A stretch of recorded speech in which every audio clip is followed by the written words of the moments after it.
স্বজনদের সঙ্গে ঈদ উদযাপন শেষে এবার শুরু হয়েছে জীবিকার টানে কর্মে ফেরার যুদ্ধ। এ কারণে ঈদের তৃতীয় দিন থেকেই ভিড় বাড়তে থাকে বরিশালের নথুল্লাবাদ কেন্দ্রীয় বাস স্ট্যান্ডে। তবে ফিরতি যাত্রায়ও অতিরিক্ত ভাড়া আর টিকিট সিন্ডিকেটের অভিযোগ যাত্রীদের, বিশেষ করে রাষ্ট্রীয় পরিবহন সংস্থা বিআরটিসি বাসের টিকিট কালোবাজারি আর বিড়ম্বনার অভিযোগ তাদের। সোমবার বরিশাল নগরীর নথুল্লাবাদ কেন্দ্রীয় বাস স্ট্যান্ড সংলগ্ন বিআরটিসি ডিপোতে কর্মস্থলমুখী যাত্রীদের সঙ্গে আলাপকালে এমন অভিযোগ তুলে ধরেন যাত্রীরা। তবে এবারের ঈদ যাত্রা স্বস্তিদায়ক ছিল বলেও জানিয়েছেন অনেকে। সরেজমিনে সোমবার দুপুরে নগরীর নথুল্লাবাদ কেন্দ্রীয় বাস স্ট্যান্ডে দেখা যায় ঢাকাগামী বাসের কাউন্টারগুলোর সামনে যাত্রীদের দীর্ঘ লাইন। বিশেষ করে বিআরটিসি ডিপোতে পরিবারের সদস্য নিয়ে বসে আছেন বাসের অপেক্ষায়। কেউ কেউ টিকিট না পেয়ে ফিরে যাচ্ছেন। বেসরকারি পরিবহনে আগামী 2-3 দিনের টিকিটও বুকিং হয়ে গেছে অনেক আগে। সাকুরা পরিবহনে টিকিট নিতে আসা মোহাম্মদ সাইফুল জানান, ঈদের ছুটি শেষ, তাই নথুল্লাবাদ বাস স্ট্যান্ডে এসেছি, কিন্তু এসে জানতে পারি টিকিট নেই। টিকিট পাচ্ছি না, আগামীকালকে কোনো টিকিট নেই, আগামীকালকে গাজীপুর যাবো।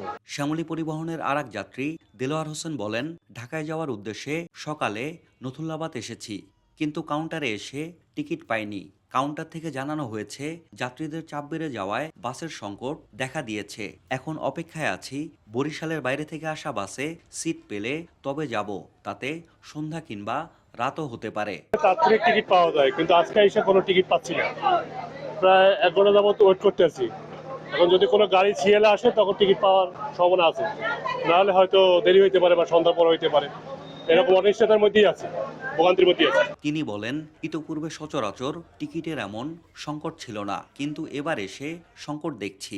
হতে পারে ঈদে যাত্রীদের চাপ বেড়ে যাওয়ায় এমন সংকট সৃষ্টি হয়েছে। তবে বাড়তি ভাড়া আদায়ের অভিযোগ নেই এই যাত্রীর। তো এখন একটু জ্যাম, দীর্ঘ সময় ধরে অপেক্ষা করতেছি, মানুষের চাপ যথেষ্ট এখানে। তো বাস আছে কিন্তু টাইম লাগতেছে আসতে। অন্যদিকে সিন্ডিকেটের কারণে টিকিট পেতে দীর্ঘ ভোগান্তির শিকার হতে হয়েছে বলে অভিযোগ করেছেন যাত্রীরা। তারা বলেন, সিন্ডিকেট করে বাড়তি দামে যাত্রীদের কালোবাজারে টিকিট কিনতে বাধ্য করা হচ্ছে।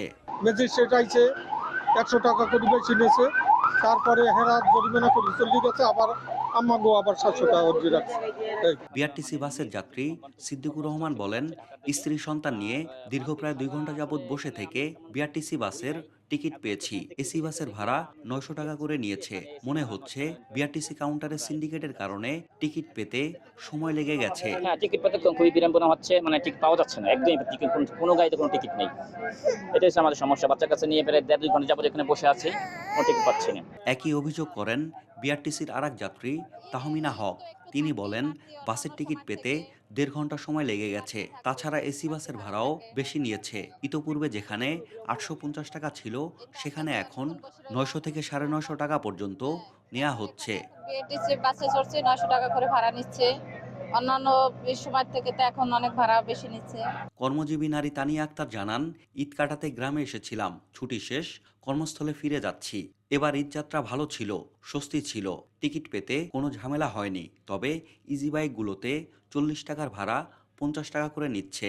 ঈদের ছুটিতে প্রতি বছর এমনটি করে। বাড়তি ভাড়া বলতে এই যে যেমন ইজি বাইকগুলো যেখানে 40 টাকা ভাড়া ছিল, 10 টাকা বাড়িয়ে 50 টাকা করেছে। ঈদের সিজনে এটা আসলে প্রতি বছরই করে। এই